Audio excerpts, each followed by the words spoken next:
World happiness report 2026 खुशहाली की ranking में दुनिया के 10 सबसे नाखुश देश कौन से हैं और हमारा भारत कौन से पायदान पर है।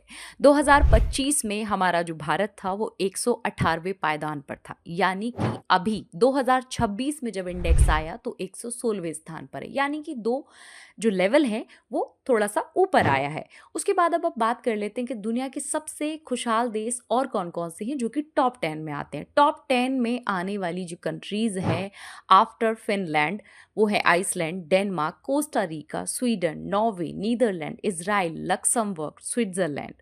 यानी कि लगातार 9 सालों से फिनलैंड ही एक ऐसी कंट्री है जो खुशहाल देश के रूप में सामने आ रही है। हमारा भारत 2026 में 116वें स्थान पर है, यानी कि टॉप 10 टॉप 100 में भी नहीं आता, यानी कि हमें बहुत काम करने की ज़रूरत है। लेकिन आखिरकार फिनलैंड ऐसे क्या करती है, इतना क्या खुश रहती है जो कि उसका लगातार डेटा बना हुआ है 9 साल से खुशहाल कंट्री के रूप में सामने आ रहा है। जान लेते हैं खुशहाल देशों की आखिरकार रैंकिंग कैसे तय होती है। खुशहाल देशों की कहानी कहने वाली वर्ल्ड हैप्पीनेस इंडेक्स 2026, इसे समझते हैं आखिर ये बनता कैसे, इसके फैक्टर्स कौन कौन से हैं।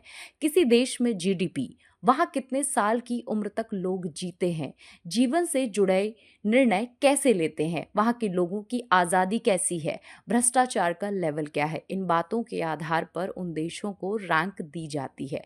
इन मामलों में बेहतर साबित होने वाले देशों को टॉप रैंकिंग में रखा जाता है। इनमें पिछड़ने वाले देशों को सबसे नीचे यानी सबसे नाखुश देशों की कैटेगरी में रखते हैं। और आपको बता दूं, इस हैप्पीनेस इंडेक्स में, वर्ल्ड हैप्पीनेस इंडेक्स में 147 कंट्रीज को शामिल किया गया था और सबसे निचले स्तर पर नाखुश देशों में अगर किसी का नाम है अफगानिस्तान कंट्री को, यानी हमारा भारत 2026 में 116वें स्थान पर है। तो thank you so much for the information. Thank you.